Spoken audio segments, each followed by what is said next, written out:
여러분 안녕하십니까? 날씨가 어느덧 선선해졌습니다. 8월 28일 일요일 뉴스의 라이브 시작합니다. 먼저 뉴스의 라이브 팀이 뽑은 주요 뉴스 정리해드립니다. 오늘의 라이브 픽입니다. 어제 5시간 마라톤 긴급 의원총회를 열었던 국민의힘이 당헌 당규를 정비한 뒤 새로운 비상대책위원회를 꾸리기로 했습니다. 이준석 전 대표에 대해선 당윤리위원회에 추가 징계를 촉구했습니다. 관련 소식 집중 분석합니다.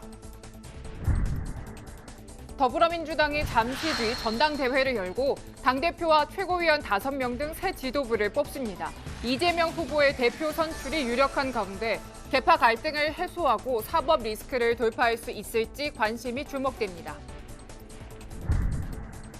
21년 전 대전에서 은행 직원들을 총으로 살해하고 현금 3억 원을 빼앗아 달아난 용의자들이 경찰에 붙잡혔습니다. 계곡 살인 사건으로 재판을 받고 있는 이은혜가 사이코패스 검사 결과 극단적인 점수가 나온 사실이 드러났습니다. 사건 사고 소식 짚어봅니다.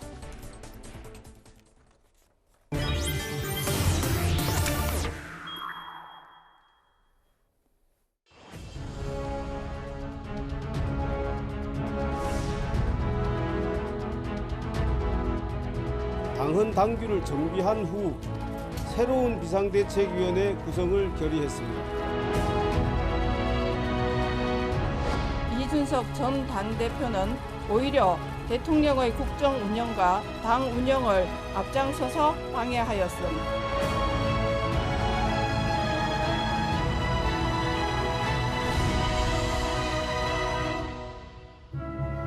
결자 해지의 자세로 본인과 대통령과 당과 나라를 위해서 결단하는 게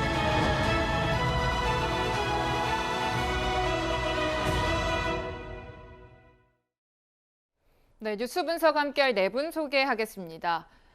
자, 이도훈 문화일보 논설위원 나오셨고요. 이종근 시사평론가도 함께합니다. 그리고 김관옥 정치연구소 미니소장, 장현주 전 민주당 민원법률국 변호사 나오셨습니다. 어서 오세요. 네, 오늘의 첫 소식은 위기 상황이 계속 이어지고 있는 국민의힘 소식 알아보도록 하겠습니다. 자, 지난주에 이 법원의 가처분 결과가 나왔습니다. 결과는 이 국민의힘 당시의 비상 상황이 아니었다. 그래서 이 비대위원장으로 있는 주호영 위원장의 이 직무에 대해서 정지해야 된다. 이런 결과가 나왔습니다. 자, 여기에 대해서 어제 이 5시간 동안 긴급 의원총회 가졌습니다. 어떻게 이 상황을 타개할 것인가 국민의힘 의원들이 머리를 모았습니다. 그 현장으로 가보겠습니다. 첫째, 국민의힘은 법원의 비대위원장 직무정지 가처분 인용 결정에 따른 조치는 취하되 이의 신청 및 항고 등 이의 절차를 밟아나갈 것입니다. 둘째, 당헌 당규를 정비한 후 새로운 비상대책위원회 구성을 결의했습니다. 셋째, 이준석 전 당대표의 개고기, 양두구역, 신군부 발언 등 당원들에게 모멸감을 주는 언행에 대해 강력히 규탄, 경고하며 추가 징계에 대한 윤리위원회의 조속한 처리를 촉구합니다. 넷째, 원내대표의 거치는 이번 사태를 수습한 후 의원총회의 판단에 따르기로 했음. 자, 어제 크게 이 4가지 사항에 대해서 의원총회에서 의견을 모았습니다. 국민의힘 의원. 자, 90여 명이 만나서 긴급 의원총회를 가졌는데요. 자, 하나씩 저희가 좀 살펴보도록 하겠습니다. 자, 법원에 이의를 신청한다. 당헌 당규 정비 후 새 비대위를 구성한다. 이준석 전 대표 징계 촉구한다. 그리고 사태 수습 후에 권성동 원내대표의 거취를 결정한다. 이도훈 위원님께 여쭤볼게요. 우선 법원의 이의 신청은 이미 한 상태고 다음 달 이제 법원에서 다시 이의 신청 관련된 절차가 진행될 겁니다. 다 궁금한 건 이 두 번째인데요. 당헌 당규 정비 후에 새 비대위를 구성하겠다.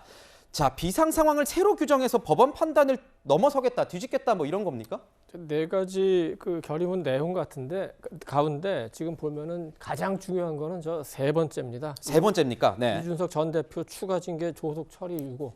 지금 당의 분란의 모든 문제의 중심이고 뿌리는 이준석이기 때문에 이준석 문제를 정리하지 않으면은 이 문제가 해결되지 않는다. 그래서 아마도 다음 주가 됐든 적절한 시기에 윤리를 열어서 그 이준석에 대한 제명을 결정할 가능성이 굉장히 높고 그렇게 제명까지도 지금 그렇게 예상하십니까? 된다면은 그 나머지 세 가지 뭐 법원에 이의 신청을 한다든지 당원 당규 뭐 정비한다든지 권성동 거치를 결정한다든지 이런 거는 그냥 부수적 절차적 문제에 지나지 않습니다. 네.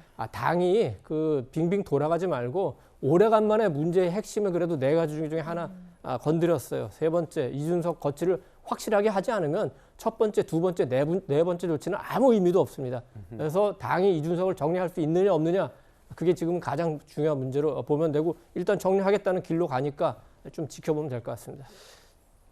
지금 보면 이종근 평론가님 그래도 네. 두 번째 사항 좀 알아봐야겠죠. 세 네네. 번째가 지금 가장 중요하시다고 하셨는데 지금 보면 당원 당규 정비 후에 새 비대위를 구성하겠다 이런 얘기가 있지 않습니까? 네네. 이거는 어떻게 하겠다는 거죠? 새로운 규정을 만들겠다는 건가요? 그렇죠. 지금 고육책입니다. 지금 법원의 그 가처분 신청과 관련된 결정문을 보면 사실상 그대로 해석을 한다면 최고위로 돌아가라라는 그런 어떤 내용으로 읽힐 수가 있거든요. 네. 하지만 최고위로 돌아갈 수가 없는 것이 지금 김용태 최고위원 선출직 한 사람, 그다음에 당연직 최고위원 두 사람, 그 원내대표하고 정책의장 세 사람이 남아 있습니다. 법원의 결정문에는 이렇게 얘기하더군요. 전국위에서 보궐로 이 최고위원을 보궐로 선출하면 되지 않느냐. 하지만 다시 생각을 해보시면 지금 9명의 최고위원 중에 6명이 없는 상태예요. 만약에 당연직 빼고는 1명밖에 없습니다. 그러면 당연직 빼고 이 7명을 만약에 다시 전국위원회에서 선출한다? 이것은 저는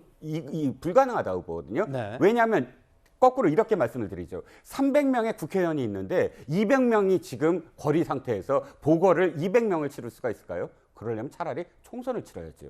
그러니까 보궐이라는 성격은 뭐냐면 이 아주 최소 범위 내에서 그것을 대체하는, 그러니까 총선 직전에 대체하는 어떤 효과를 얻기 위해서 그 기간 동안 남은 임기 동안 하는 것이 이제 보궐입니다. 하지만 지금의 상황에서는 거의 이 3분의 2가 지금 거리 상태에 있는 상황에서 3분의 1을 지금 전국위에서 선출한다? 전당대회도 아니고. 그래서 사실상 돌아가는 것은 불가능하다. 그다음에 비대위도 일부 중진 의원이라든지 또는 그 유상범 이 법률지원단 쪽에서는 비대위원은 존속해야도 되는 게 아니냐라고 얘기하지만 네. 사실상 그것도 법 조문을 그대로, 그러니까 결정문을 그대로 해석을 하면 그것도 사실 굉장히 문제가 많습니다. 다시 가처분 들어갔을 때 패소할 가능성도 크고요. 그렇기 때문에 양쪽이 아니라면 처음부터 이 문제를 다시 접근하자. 즉 비상 상황이라는 해석을 제대로 접근해 보자라는 그런 결론을 내린 것 같고 저는 그 결론은 타당하다고 봅니다.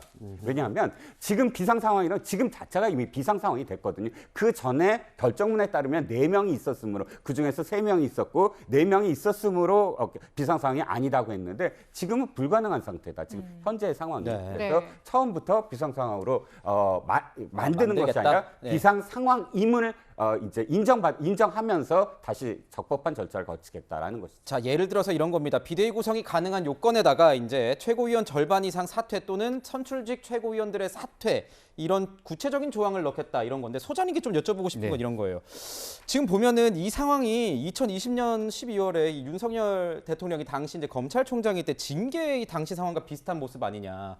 당시 이제 여당이었던 민주당에서도 뭐 입법을 통해서 국민에게 충성하도록 만드는 방법을 찾겠다. 뭐 이런 얘기도 하고 법관이 사법농단을 했다. 뭐 이런 얘기로 좀 이렇게 반발을 했거든요. 그런 상황과 지금 국민의힘이 좀 결이 비슷해 보이지 않습니까? 어떻게 보세요?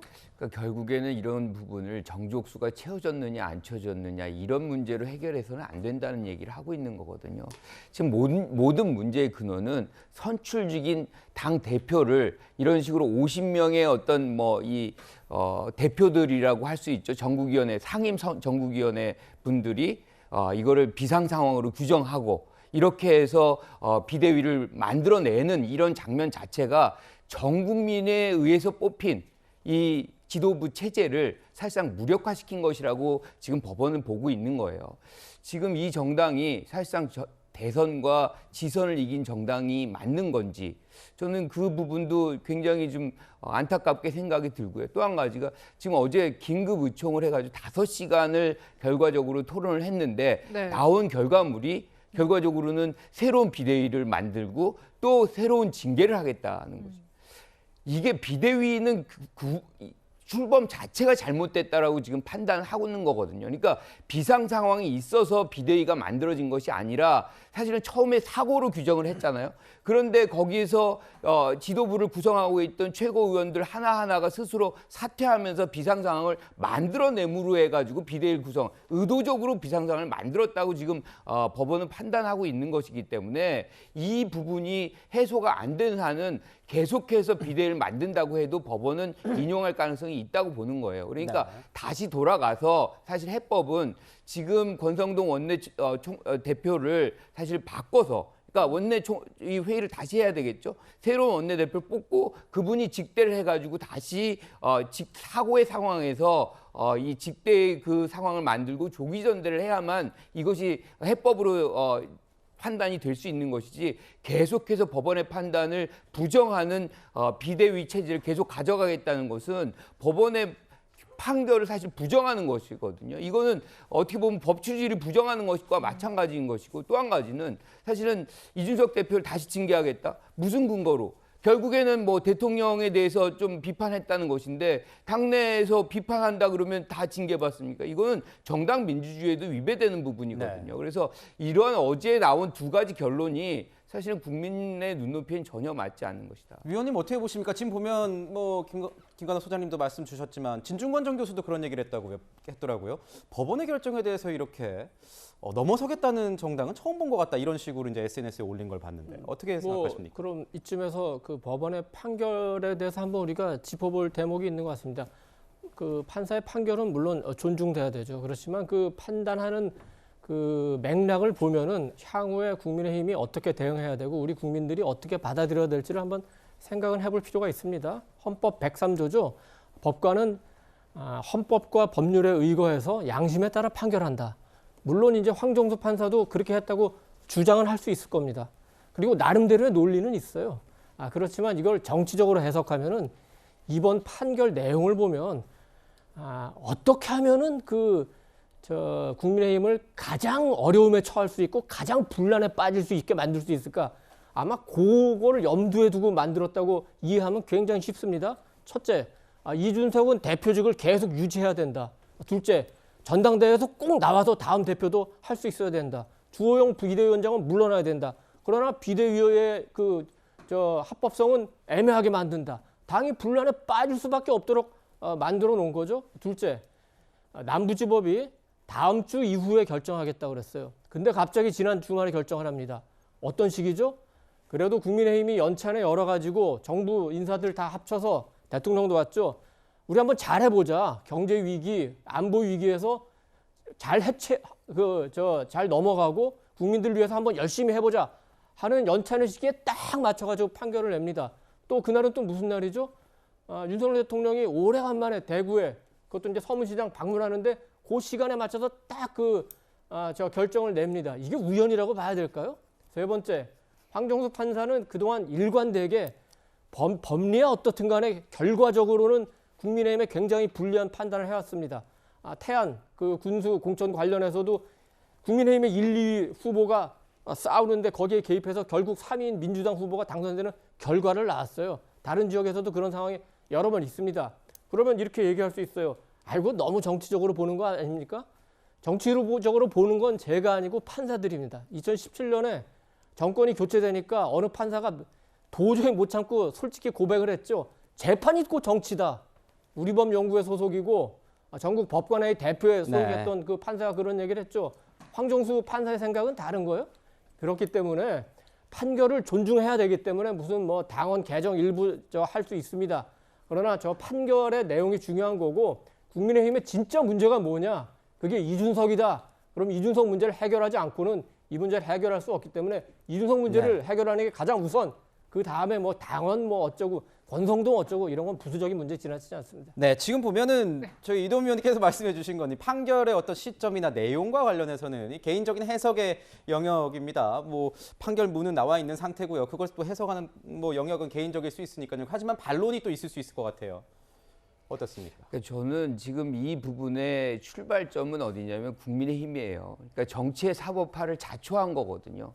그러니까 실질적으로 여기서 정치력이 없기 때문에 결과적으로 절차적 하자를 만들어내고 이것이 가처분 신청으로 이어지고 따라서 법원이 개입할 수밖에 없는 상황을 만들어 놓은 거는 이건데 이제 와가지고 판결을 내린 걸 법의 기준을 판단을 본 것을 다시 법원의 어떤 잘못으로 얘기를 하는 것은 적절치 못하다고 생각하고 지금에서라도 윤상현 의원 얘기한 것처럼 사실 이걸 정치력을 발휘해서 풀어나간다면 많은 부분들이 아주 쉽게 해소될 수 있어요. 그런데 지금 법원이 했던 자체가 사실 잘못된 것이죠. 네.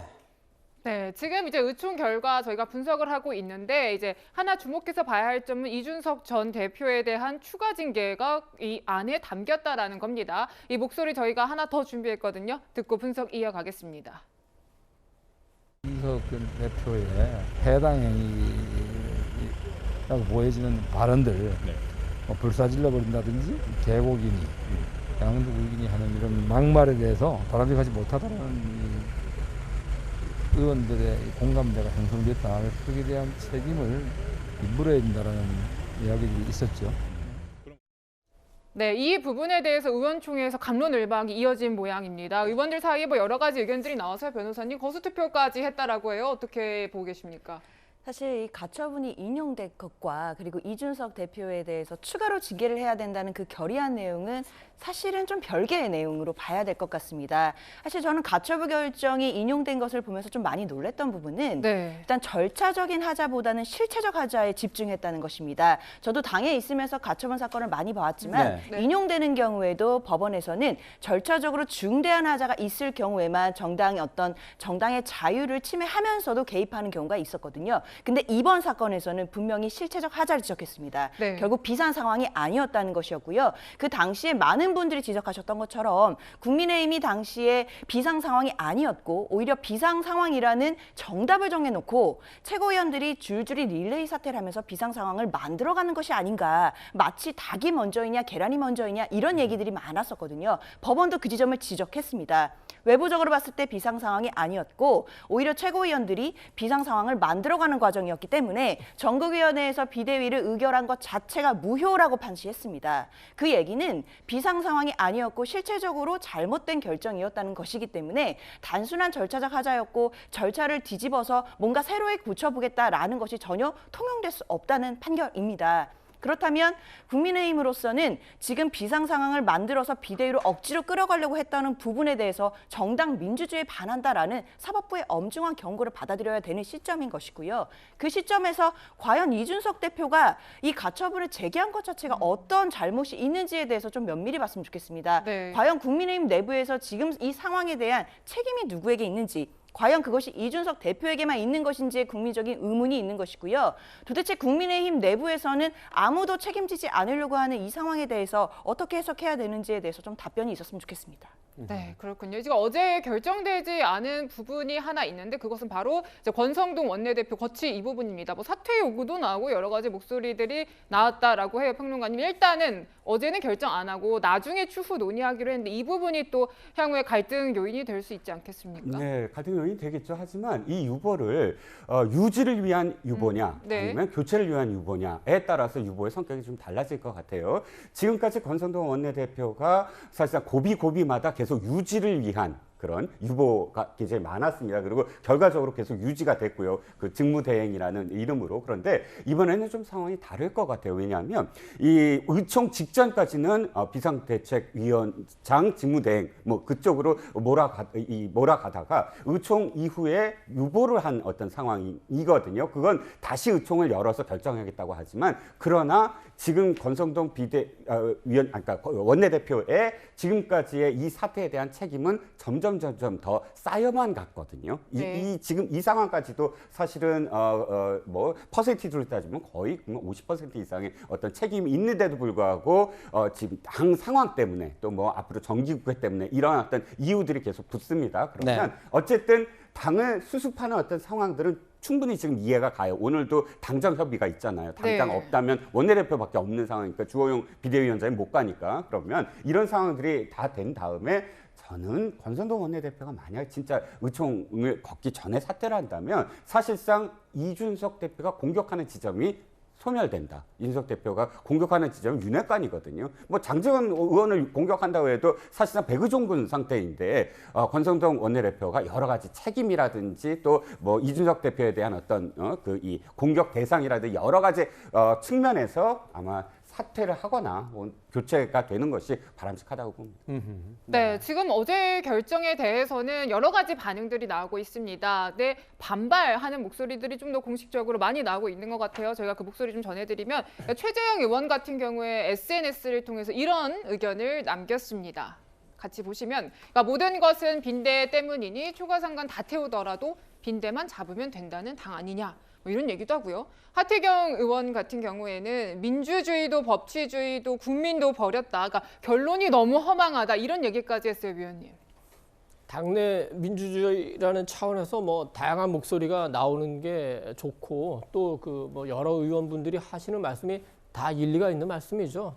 잘 수렴해서 이제 앞으로 당이 어떻게 가느냐 방향을 잡는데 참고하면 좋을 것 같고 다만 이제 우리가 또 여기서도 좀 정치적으로 따져볼 부분은 저렇게 말씀하시는 분 대부분이 이른바 좀 비주류에 해당되는 분들이에요. 좀 더 구체적으로 얘기하면은 뭐 이준석, 친이준석이라고 할 수는 없고 친유승민계 분들이 굉장히 많습니다. 뭐 하태경 의원을 비롯해서 쭉 그렇고 지금 화면에 나오는 최재형 그 의원께서도 향후에 이제 그 정치를 하는 상황에서 이제 종로 지역구 문제도 있고 여러 가지 고려할 사항이 많으실 건데 지금은 주류보다는 조금 비주류의 입장이고 또 개인적으로는 본인이 그 정치권에 들어와서 공천에 대해서 굉장히 그 깊이 있게 생각하신 부분이 있는 것 같아요. 그래서 그 부분을 좀 바꾸려면은 내가 이러이러한 목소리를 내는 게 좋겠다 그렇게 하는데 사실은 이제 비주류의 목소리를 내는 분들도 사실 그때 마음이 바뀝니다. 하태경 의원도 불과 며칠 전에 기자들 만나가지고 어차피 이제 이준석하고 당이 우리가 함께 할 수는 없는 거 아니냐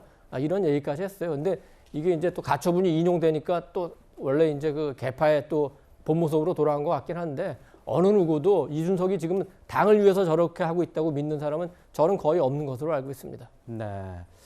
자, 이런 상황에서요. 윤상현 의원이 어제 의총에서 이런 얘기를 했다고 합니다. 저희가 한번 그 윤상현 의원의 목소리를 듣고 과연 그 안에서 어떤 함의를 지니고 있는 건지 그 얘기까지 저희 좀 분석을 해보도록 하겠습니다. 윤상현 의원입니다.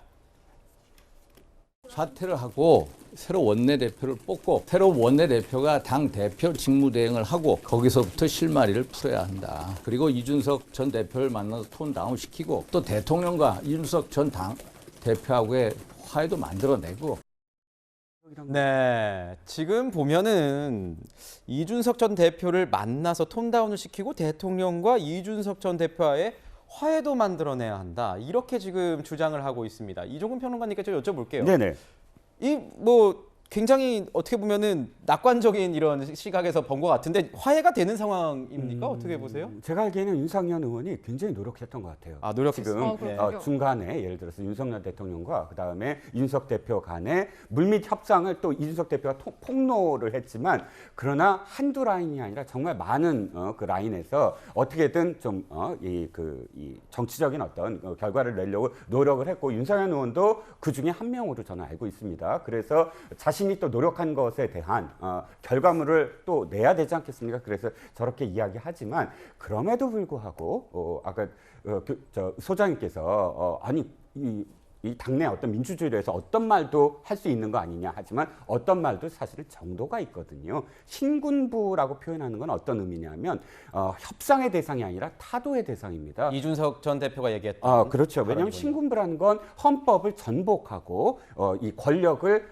무력으로 쟁취한 세력이에요. 그 세력에 우리가 어떻게 이 민주주의가 파괴됐는지 잘 알고 있는 상징적인 단어를 동원해서 현직 대통령에 대해서 표현한다는 건 이준석 대표 스스로 더 이상 가지 않겠다, 함께 하지 않겠다라는 선을 그은 거나 마찬가지고요.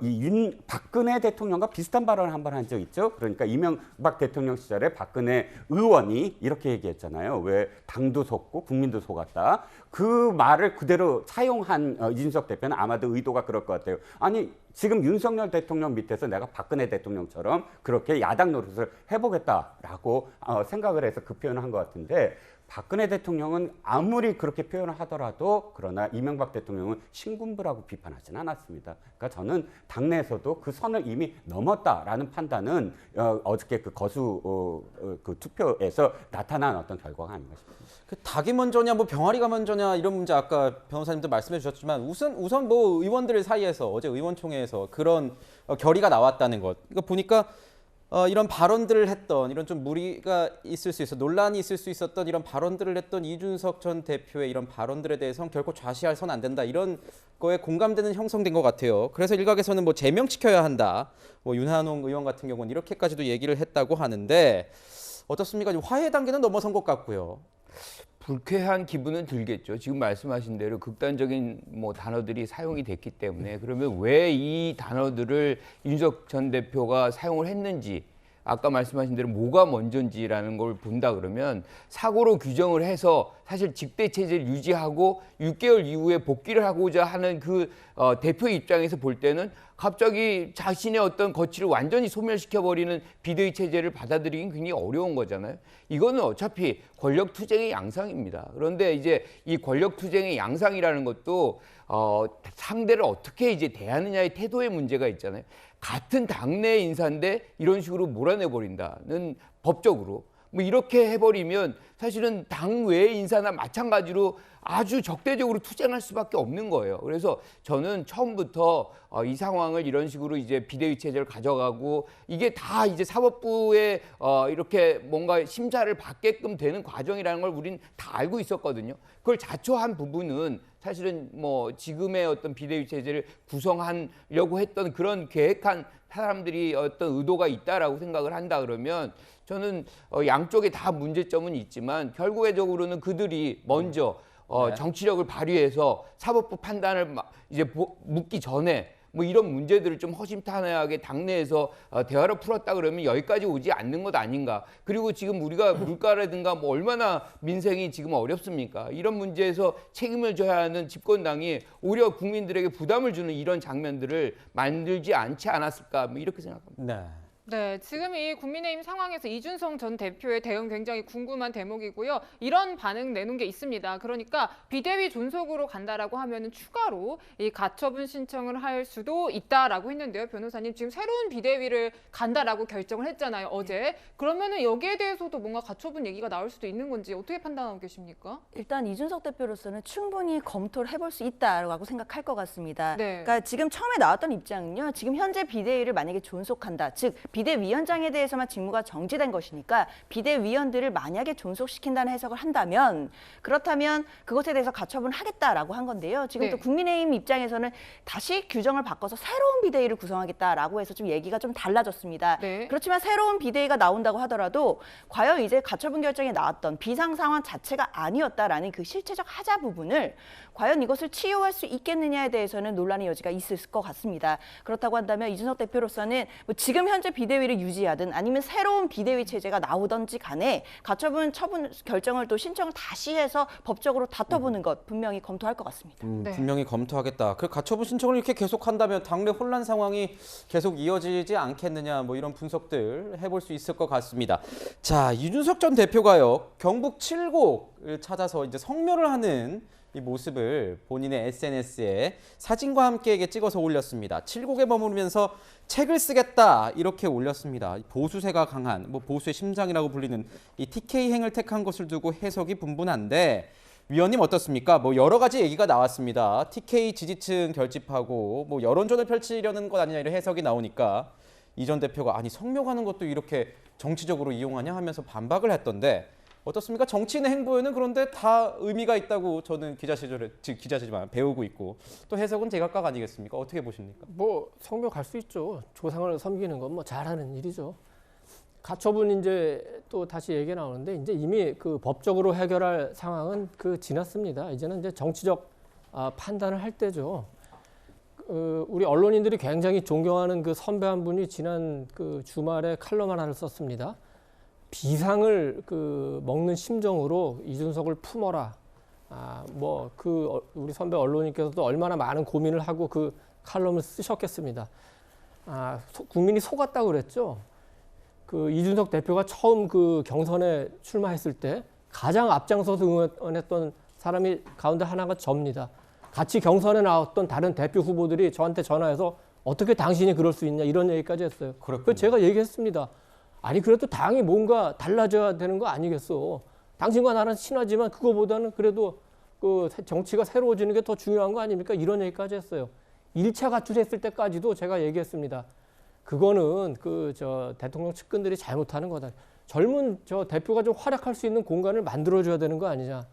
근데 2차 가출했을 때부터 제 생각이 틀릴 수도 있겠구나 생각을 했고 그 후에 한 번도 제 생각이 바뀌지 않았습니다. 한 번도 이준석은 국가와 민족을 위해서 정치한다는 느낌을 저는 가진 적이 없어요.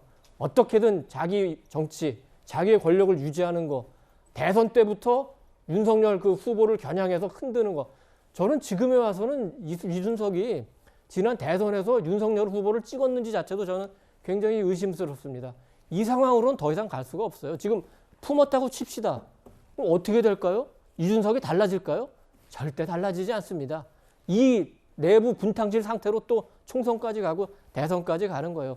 이준석을 자르면 당에 굉장히 큰 타격이 올 수도 있겠죠. 젊은 지지자들이 많이 빠질 수도 있겠죠. 감수해야 됩니다. 이대로는 안 돼요. 만약에 이준석 문제 이번에 정리하지 못하면은 국민의힘은 차라리 문 닫는 게 낫습니다. 네. 우리 이동희 의원님, 언론인으로서의 이 어떤 경륜을 통해서 이렇게 해석을 해주셨습니다. 개인적인 해석인데 일부 표현에 있어서는 저희가 또 방송이다 보니까 좀 격한 표현이 있었다는 점 저희가 좀 양해를 구하고 가야 될 것 같습니다. 자, 이종근 평론가님께 좀 여쭤볼게요. 네네. 뭐 이렇게 행보에 대해서 저희가 계속 얘기를 하고 있었는데, 자, 이 전 대표가 이제 칠곡뿐만 아니라 어제 오후에는 대구 떡볶이 축제의 모습을 좀 드러내지 않았습니까? 그렇죠. 거기서 이제 젊은 청년들과 많이 만나는 이런 모습도 보였는데 어떻게 보십니까? 뭐 칠곡도 찾고 대구도 찾았다. 칠곡과 대구가 굉장히 멀었다면 이게 정치적인 의도가 아니다라고 생각할 수 있겠지만 사실 굉장히 가까운 거리입니다. 이준석 대표가 언제나 그렇게 자신이 가는 곳에 의미를 부여하지 않은 곳을 간 적이 없어요. 특히나 제일 우리가 이 화제로 삼았던 게 장제원 의원과 굉장히 대척점에 서서 이 공방을 벌일 때 갑자기 가출을 해서 제일 먼저 찾아간 곳이 장제원 의원 지역구 사무실이었어요. 네. 근데 장제원 의원도 없는데 서울에 있는데 불구하고 비어있는 지역구 사무실에 가서 거기에 있는 직원들을 격려하러 가서 사진을 찍었습니다. 기억이 납니다. 네, 그때도 굉장히 의아해했어요. 그런데 이렇게 그러니까 김병민 아마 교수가 여기에 대해서 지적을 한 것 같습니다. 성묘와 정치의 어떤 상관관계를. 저는 거기에 대해서 좀 이준석 대표가 화를 냈지만 화를 낼 이유가 있었을까요? 아까도 앵커도 말씀하셨지만 정치인은 모든 행위가 정치적으로 읽힐 수밖에 없는 것이고요. 그 다음에 바로 또 대구 가지 않았습니까? 대구 가서 물론 대구라는 곳이 아마도 이준석 대표가 당대표가 되기 위해서 가장 이 모멘텀이 있었던 곳으로 기억을 합니다. 대구 가서 탄핵의 강을 건너야 네. 됩니다라고 이야기했을 때 TK 유권자들이 그때 당원들이 받아줬거든요. 그 바람을 다시 일으키겠다. 그리고 또 윤석열 대통령이 또 대구시장 간 바로 직후에 대구로 갔다. 이런 것들이 모두 다 함께 정치적인 의도로 읽힐 수밖에 없다는 겁니다. 네. 네, 지금 이런 상황에 대해서 대통령실 분위기를 좀 같이 전해드리면요. 정치적으로 풀 수 있는 상황은 아니다라고 얘기가 나오고 있습니다. 그러니까 당에서 순리대로 풀어야 한다라는 얘기 전해지고 있고요. 또 국민의힘 고위 관계자는 용산도, 그러니까 대통령실을 의미하는 것이죠. 이준석 전 대표도 타협할 수 없는 상황이다. 이런 이야기들 전해지고 있고요.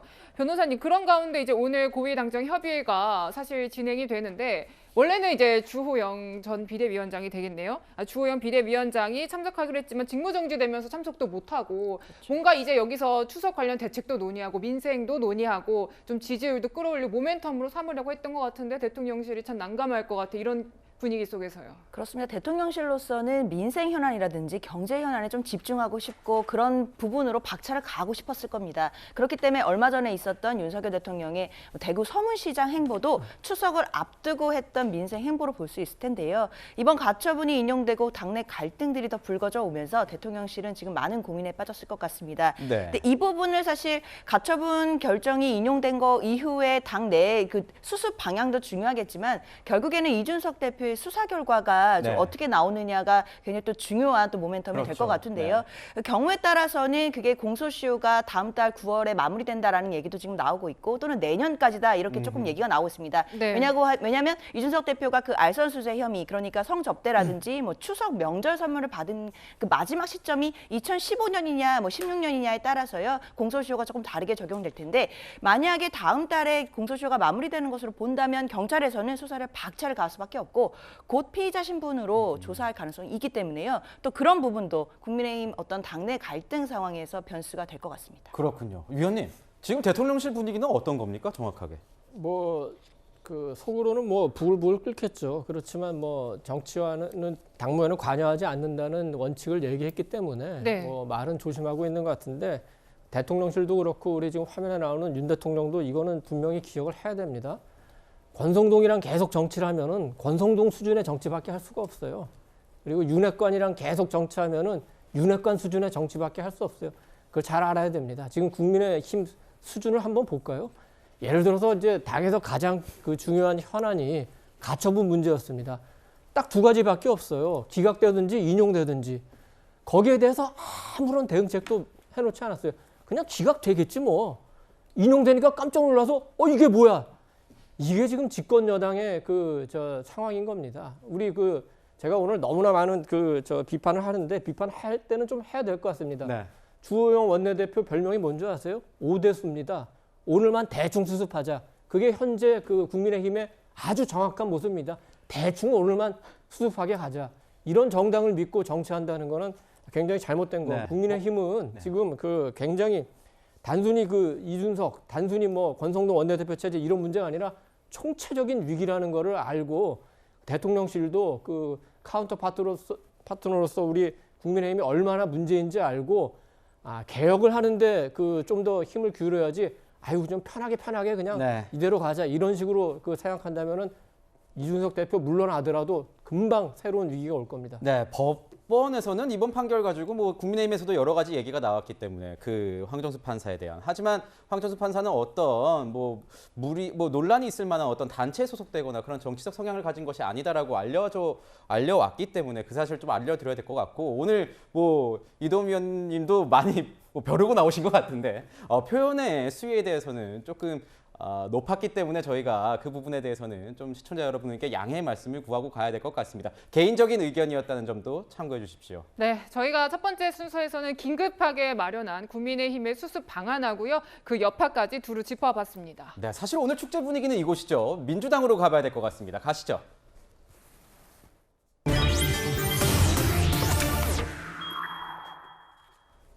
자, 민주당이요. 오늘 왜 축제냐면 새로운 지도부를 뽑는 겁니다. 민주당 전당대회가 오후 1시에 이제 개회를 하게 됩니다. 지금 몇 시죠? 자, 얼마 남지 않았군요. 10여 분 남았는데 새로운 지도부를 선출하게 되는 겁니다. 자, 이재명 후보 어대명 기류 계속 이어지고 있어서 대표에 제일 가깝지 않느냐, 유력하지 않느냐 이런 얘기 나오고 있습니다. 어제 경기 서울 수도권 경선에서마저도 압승을 했습니다. 자, 어제 현장 한번 가보도록 하겠습니다. 변함없는 높은 지지에 진심으로 감사드립니다. 마지막 순간까지 최선을 다하도록 하겠습니다. 점점 어깨가 무거워진다는 느낌이 듭니다. 전국 대의원들에게 여러 가지 형태로 당의 정체성 그리고 당의 미래에 대해서 호소를 해왔으니까 아마 우리 전국 대의원 동지들께서 호응을 해주실 거라고 기대를 하고 있습니다. 야구로 치면 9회 말 투아웃 상황입니다. 말로 홈런 치고 내려갈 수 있도록 마지막까지 최선을 다하겠습니다. 자, 9회 말 투아웃까지 왔다 박용진 후보. 이 상대방인 박용진 후보는 이렇게 얘기는 했는데 어떻게 보십니까, 소장님? 지금 보면은 이 80%에 가까운 지지율을 계속 기록을 하면서 역대급 지지율 나오지 않겠느냐 뭐 이런 얘기도 나오는데요. 이재명 후보가. 그렇죠. 지금 야당의 계보를 쭉 보면 제일 많은 득표를 하신 분이 김대중 전 대통령인데 그때 당시가 한 77% 당대표 될 때 이거를 아마 상회할 가능성이 있어요. 그 외에는 다 이제 그 밑입니다. 그러니까 최고의 득표율을 보이느냐 마느냐의 어떤 그런 부분인데 결과적으로 전체적으로 보면 어대명이 확인되는 전대였다.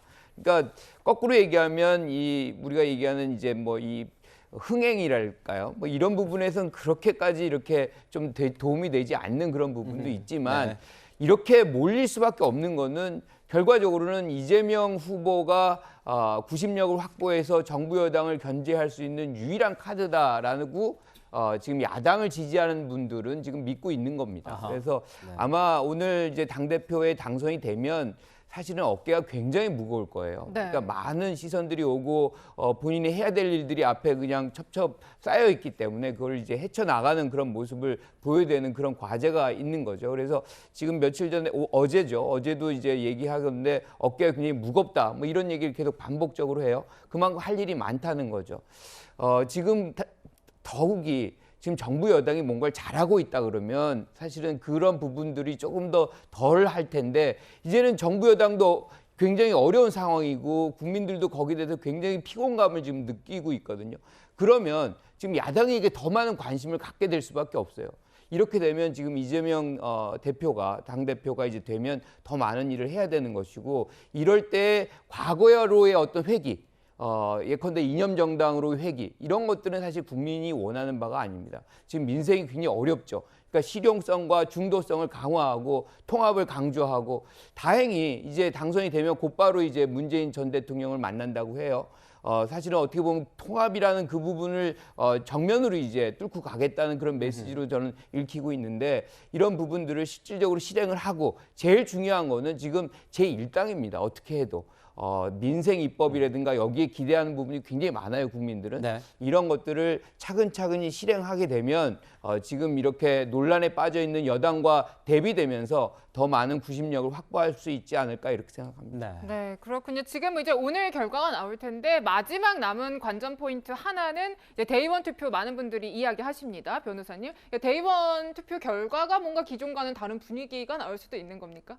사실 대의원 투표, 특히 이제 대의원들 같은 경우에는 굉장히 전략적인 투표를 하시는 예. 분들이기는 합니다. 지금 너무 좀 이재명 의원 쪽으로 쏠려 있는 거 아니냐라는 이제 분위기가 있기 때문에 전략적 투표가 나오지 않겠느냐라는 예측도 조금씩 나오고 있고요. 그 부분에 대해서 박영진 후보가 좀 기대를 거는 것 같기는 합니다. 네. 하지만 대의원 투표라고 하더라도 그게 권리당원의 투표와 뭐 완전히 벗어날 것이다라고 예측하시는 분들은 많지 않고요. 다만 이제 비율 면에서 조금은 다소 차이가 날 수는 있겠지만 그렇다고 하더라도 큰 틀에서 본다면 이재명 후보가 70% 후반 또는 80%를 넘는 정도의 득표율이 나올 수도 있다는 것. 그래서 압도적으로 당선될 수 있다는 면에 대해서는 대부분이 공감을 하시는 분위기이긴 합니다. 그렇군요. 그런데 이건 어때요? 최고위원 경선에서 보면은 지금 고민정 후보를 제외한 최종 5명의 당선권에서 고민정 후보를 제외한 4명이 다 친명계다. 뭐 이런 얘기가 나오고 있습니다. 그런데 뭐 최고위원 선거는 1인 2표잖아요. 네. 그래서 또 혹시 모른다, 막판의 결과 모른다 이런 얘기 나오는데 친명계색으로 갈까요? 어떻게 보십니까? 일단은 어제까지 나온 결과로 봤을 때는 지금 5분이 당선권인 최고위원들이 추려지기는 했습니다. 그것도 사실 큰 틀에서 벗어나지 않을 거라는 예측들이 많이 있는데요. 왜냐하면 오늘 남은 것이 사실 권리당원 투표 말고 그 일반 국민 여론조사하고 그리고 이제 대의원 투표가 남은 것이기 때문에 지금까지 받아왔던 그 권리당원의 투표들 그다음에 일반 국민의 1차 여론조사 결과에서 크게 벗어나지는 않을 것이다라는 이제 분석들이 많습니다. 사실 그렇게 된다면 최고위원 5분 중에 이제 4분이 소위 말하는 친명계의 가능성이 높게 되고요.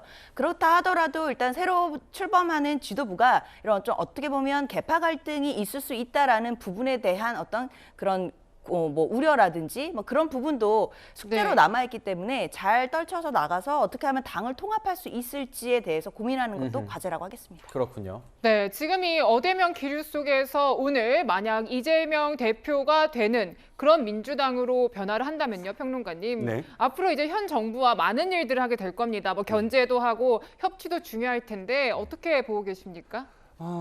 지금 교수님께서 말씀하셨듯이 소장님께서 말씀하셨듯이 사실 통합과 실용 이쪽으로 나간다면 상당히 바람직하겠지요.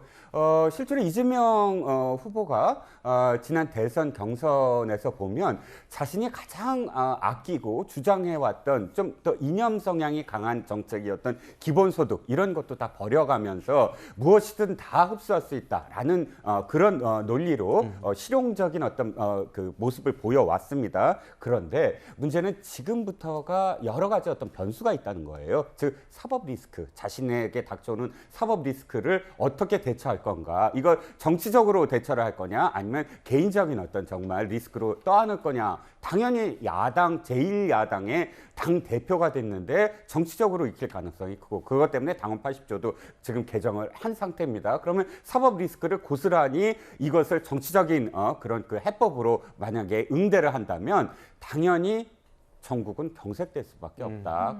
대여투쟁, 정권투쟁 쪽으로 갈 가능성도 배제할 수 없는 거 아닙니까? 왜냐하면 이건 정치 보복이다. 이런 어떤 프레임으로 또 이렇게 갈 수 있는 어떤 상황이 있기 때문에요. 그리고 한 가지 제가 우려하는 건 이겁니다. 김대중 대통령 말씀하셨지만 김대중 대통령이 그 당을 만들었을 때 그 당에 대해서 김대중의 뭐 새천년 민주다 이렇게 표현하지 않았습니다. 김대중 대통령은 동지들이 만든 당이라고 언제나 표현을 했습니다. 네. 그런데 이재명 지금 후보 같은 경우는 지난번 당의 대선 후보가 됐을 때 이렇게 얘기했습니다. 그때 나온 얘기가 이재명의 민주당이었어요. 즉 이건 정당 민주주의에 있어서 사실 자신이 이렇게 만든 당도 아니고 자신을 내세워서 하나의 어떤 자신의 색깔로 당을 만들겠다라는 그런 뜻으로 읽히는 어떤 분위기 속에서 그나마 견제할 수 있는 그런 그 최고위원마저도 다 친이계로 뒤덮어 버린다면 이 당에 좀 협치로 갑시다, 아니면 중도로 갑시다, 실용으로 갑시다라는 목소리조차도 없어지는 게 아니냐, 그게 우려되는 대목이죠. 자꾸 이게 논란이 될 만한 질문을 어떻게 하다 보니까 이도움 위원님께 하게 되는데, 저는 궁금한 게 또 이런 겁니다. 윤석열 대통령과 이재명 만약에 당 대표가 된다면 어떻게 관계를 가져갈 것이냐 좀 궁금하기도 해요. 지금 대선 그리고 지방선거, 이제 국회에서 맞붙으면 3라운드 다 여야의 어떤 대표로서 붙게 되는 건데, 대통령실 여당의 반응은 어떨까요? 아직 나오진 않았지만 만약에 이재명 대표가 된다면 여당 대통령실로서는 어떻습니까? 윤석열 대통령도 그렇고 민주당도 전체적으로 보면 저는 협치의 의지가 있다고 생각합니다. 지난주였던가요?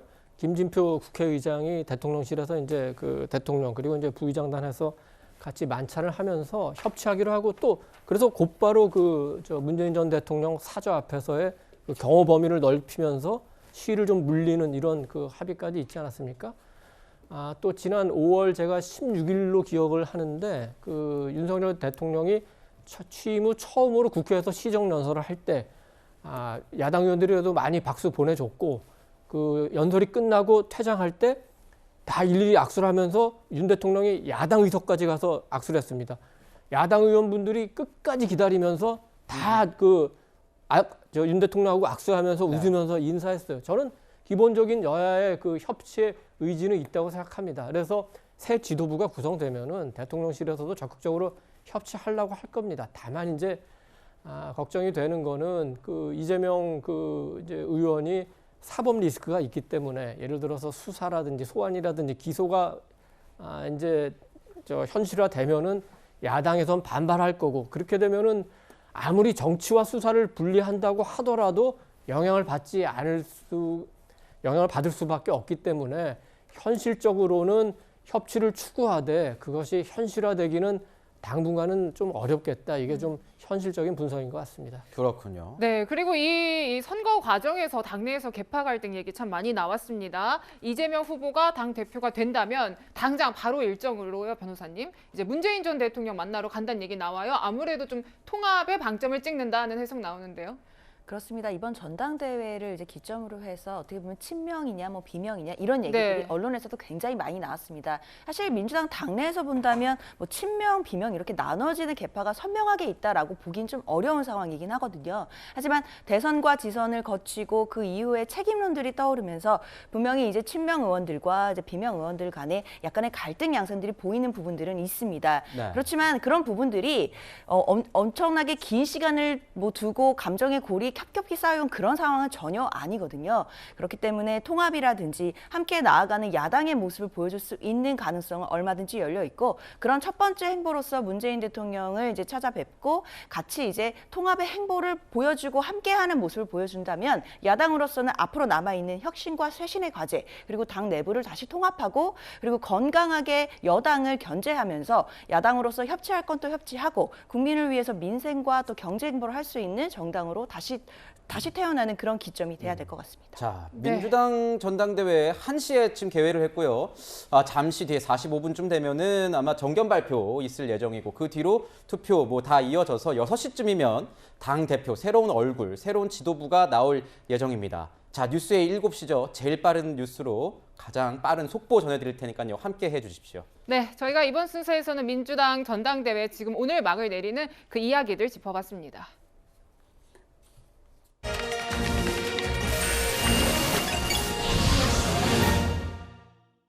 상대적으로 저렴한 비용으로 주거 문제를 해결해온 전세 제도. 특히 무주택 서민에겐 내 집 마련의 사다리이자 재산 축적 통로입니다. 그런데 최근 전세값이 매매가를 웃도는 깡통 전세가 급증하면서 밤잠을 못 자는 세입자가 늘고 있습니다. 집값은 떨어지는데 금리가 오르면서 집주인이 대출을 못 갚자 경매로 넘어가는 집들이 급증한 겁니다. 3월에 이제 그 통보장이 오고 지금도 잠을 제대로 못 자고 있는 것 같아요. 너무 화가 나고. 더 큰 문제는 이 틈에 전세 사기가 기승을 부리고 있다는 겁니다. 보증금을 돌려줄 여력도 안 되면서 수십, 수백 건 전세 계약을 맺고 돈만 챙긴 뒤 사라진 겁니다.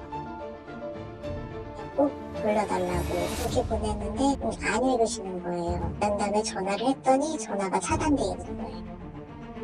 나만 믿고 계약하라던 부동산은 문제가 불거지자 줄줄이 폐업 신고를 내고 발을 빼버렸습니다. 거지가 이제 임대 사업자니까 괜찮다. 문제가 생겼을 때는 이제 뭐 중요부동산의 책임을 다하겠다. 아니 이렇게 뒤통수를 칠 수 있는 겁니까? 이러는 사이 전체 세대의 반 이상이 경매에 넘어간 아파트까지 생겼습니다. 한 건축업자는요, 깡통 전세 500채를 팔고 잠적해버렸습니다. 전세 사기 의심 사례만 14,000건, 금액으로 1조 원이 훌쩍 넘습니다. 전 재산이나 다름없는 전세 보증금, 하루아침에 날리게 된 서민의 절망감은 이루 말할 수가 없습니다. 미친 집값에 울었던 서민들, 이젠 미친 전세 사기에 거리에 나앉게 생겼습니다. 사기범들 전원 색출해서 돈 찾아주십시오. 지금까지 화나요 뉴스였습니다.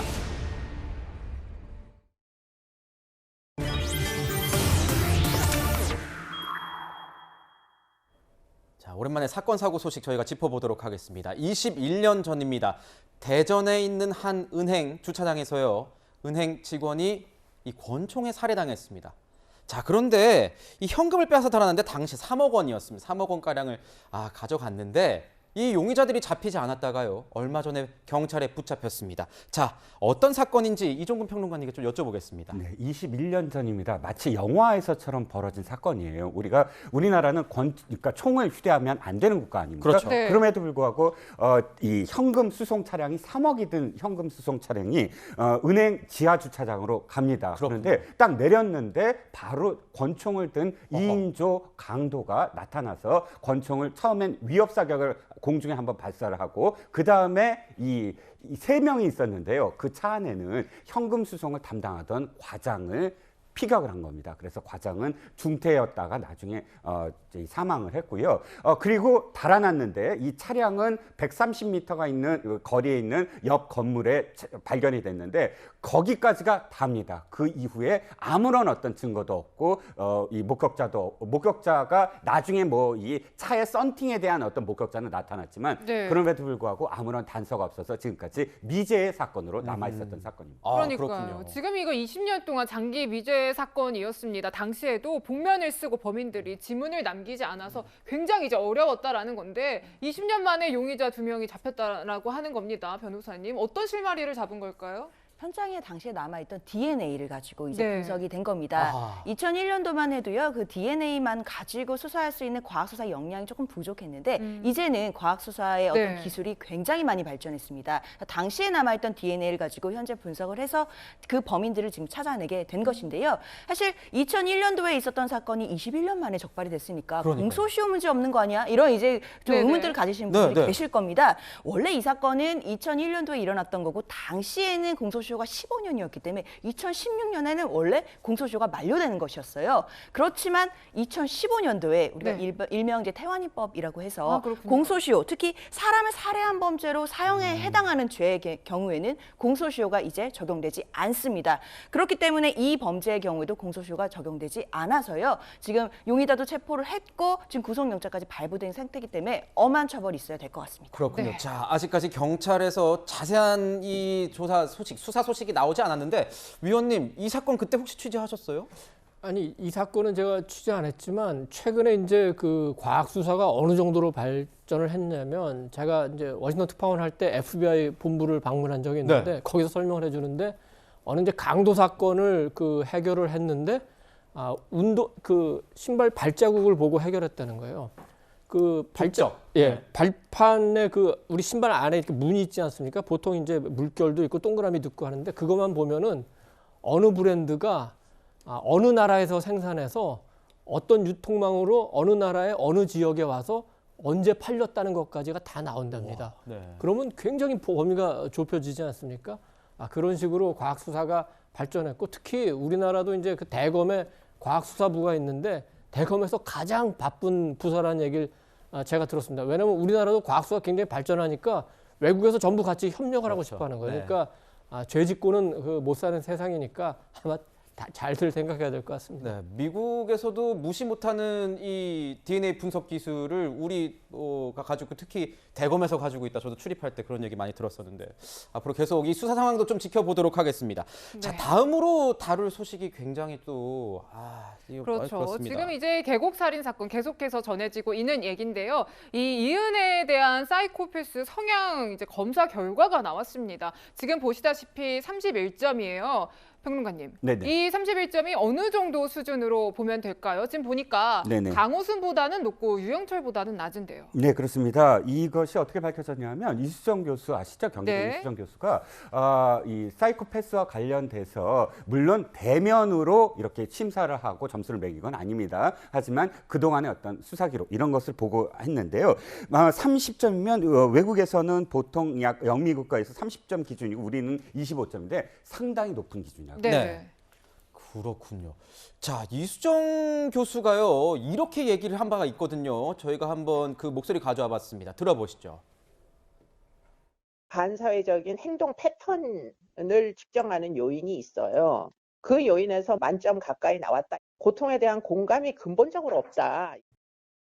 자, 이 반사회적인 행동, 그러니까 타인의 고통에 대해서 공감하지 못한다 이렇게 했고 그 요인에서 만점이 나왔다 이렇게 얘기를 했는데, 자, 이 보면은 피해자가요, 이 정신적인 지배와 조종을 당한 것으로 지금 좀 전해졌는데 아마 심리적으로 탈진 상태 아니었겠느냐, 그 당시에 피해자가 뭐 이런 진단도 나왔다고 하던데요. 그러니까 이수정 교수가 이은혜 씨에 대해서 뭐라고 얘기했냐면 자아도취적 가스라이터다. 자아도취적 가스라이터. 그렇죠. 그러니까 본인의 어떤 행위는 무조건 정당화하는 거죠. 그렇게 해서 다른 사람들을 지배하는 것이 곧 자기의 굉장히 정당한 명분을 그냥 스스로가 갖고 있는 그런 사람인 거죠. 그러다 보니까 반사회성이 타인에 대한 배려는 전혀 없고, 그리고 우리가 지금까지 몇 달을 이어오고 있잖아요. 이은혜 사건의 어떤 이야기들이. 남편에 대해서 했던 것들은 지속적으로 가해를, 심리적 가해를 하면서 사실은 자기가 원하는 거를 거기에서 갈취하는, 착취하는 그런 모습들이 이어져 왔는데 거기서 끝나는 것이 아니죠. 결과적으로 만약에 이 사람이 여기서 이제 잡히지 않았다고 한다 그러면 계속해서 다른 사람한테까지도 피해자가 늘어날 수 있는 가능성은 충분히 있는 그런 심리 상태를 가진 사람이다. 이렇게 평가해야 됩니다. 그렇군요. 네, 지금 이 사이코패스 성향 검사 결과에 대해서 이은혜 측 변호인은 직접 대면한 것은 아니기 때문에 법적인 효력이 없다라고 이야기를 하고 있습니다. 변호사님, 진짜로 법적 효력 없는 건지 아니면 재판에 어떤 영향을 줄 수 있는 부분이 있는 건지 궁금한데요. 일단 사이코패스 성향 검사 자체가 어떤 혐의의 유무죄를 판단하는 데 쓰이지는 않습니다.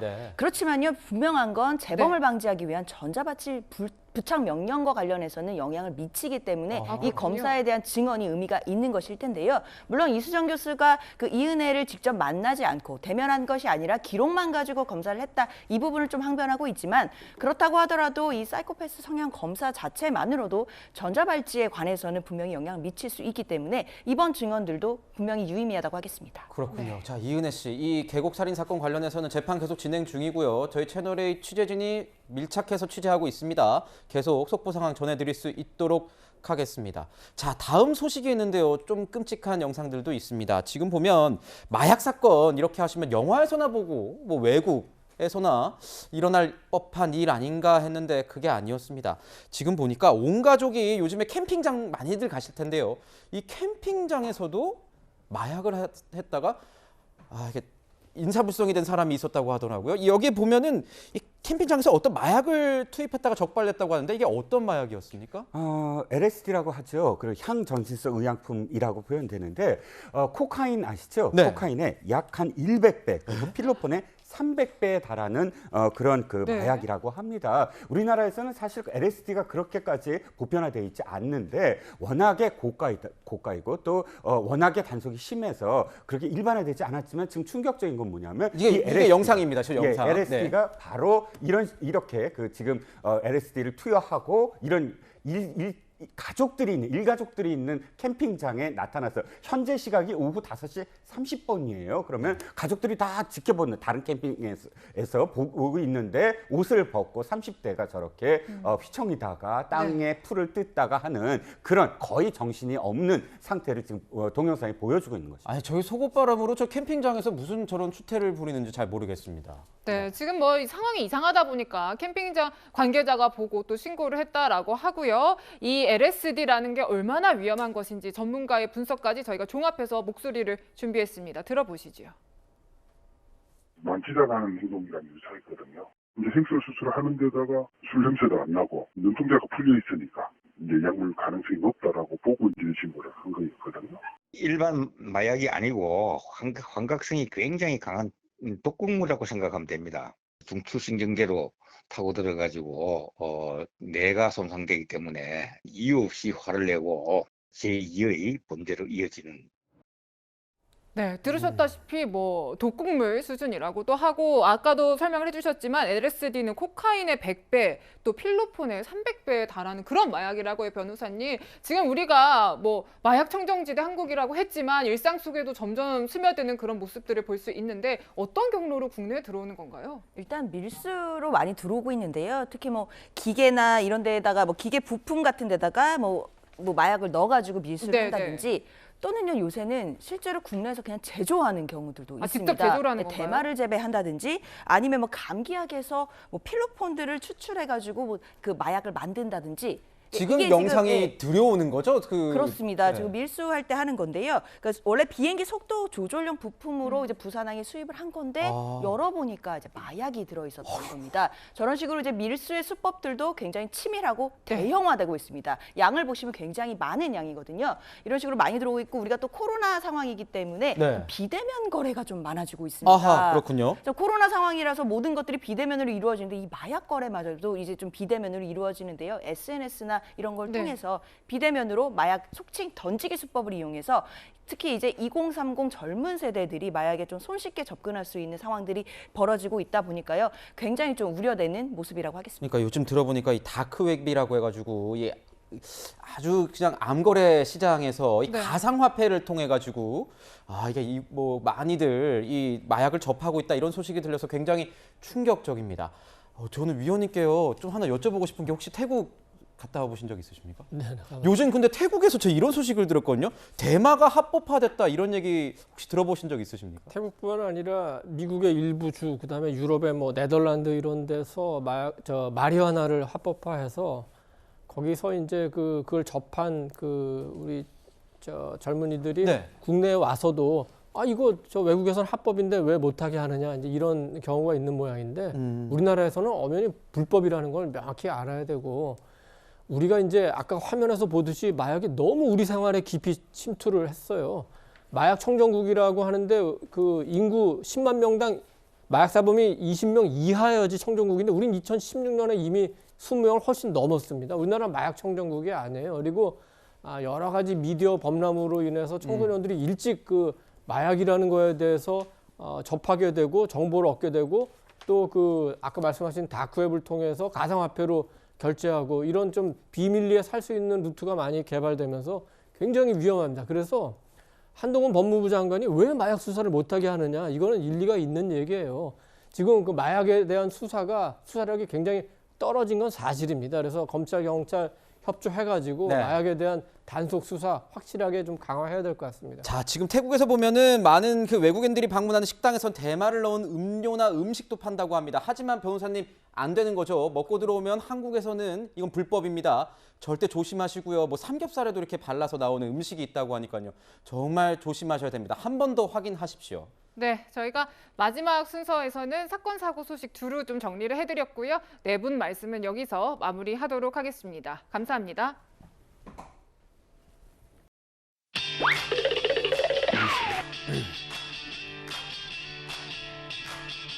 주요 뉴스를 미리 보는 시간이죠. 앞으로 뉴스입니다. 방역 당국은 이번 주 수요일 코로나19 개량 백신을 도입하는 방안을 발표합니다. 다음 달 초 중순쯤 국내 허가를 받으면 전 국민 또는 고위험군을 대상으로 접종이 이뤄질 가능성이 있습니다. 수요일엔 미국계 사모펀드 론스타가 한국 정부를 상대로 제기한 투자자 국가 간 국제 중재 사건의 결론이 10년 만에 나옵니다.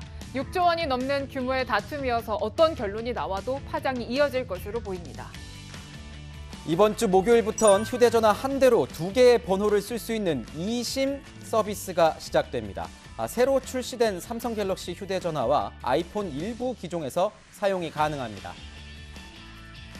통계청이 이번 주 금요일 8월 소비자 물가 상승률을 발표합니다. 지난달 6.3%까지 오르며 고공행진 중인 물가가 다소 주춤하는 모습을 보일지 주목됩니다. 홍 앵커, 오늘 아침에 하늘 보셨죠? 네. 정말 청명하고 선선했습니다. 날씨가 완연한 가을 날씨던데요. 지금은 어떻습니까? 낮에는 다시 여름입니다. 그렇군요. 네, 오늘 서울 낮 기온 28도로 아침보다 10도 이상 크게 오르겠고요. 어제보다도 3도가량 높겠습니다. 일교차는 굉장히 크네요. 그러면 감기 걸리지 않도록 이 가벼운 겉옷 네. 한 벌 챙기시면 좋을 것 같습니다. 근데 이럴 때 제일 중요한 것도 이런 거 아니에요? 미세먼지. 어때요? 네, 오늘 미세먼지 농도 전국 좋음 수준입니다. 쾌적하겠는데요. 다만 자외선 지수는 매우 높은 수준입니다. 막바지 여름인데 자외선 차단에 각별히 신경 쓰셔야겠습니다. 자, 뭐 채널A 끝났으니까 뉴스A 라이브 끝났으니까 잠깐 나갔다 오시는 것도 좋겠네요. 자, 이번 주는 8월이 끝나고 9월이 시작되는 주간입니다. 날씨 알려주시죠. 네, 월요일인 내일 중부를 중심으로 비가 오고요. 화요일과 수요일은 전국에 비 예보 들어 있습니다. 비가 그치고 나면 30도 안팎의 늦더위가 다시 찾아올 전망입니다. 네, 그렇군요. 저희가 준비한 소식은 여기까지입니다. 일요일엔 뉴스A 라이브입니다. 네, 시청해 주셔서 감사합니다. Where did we go?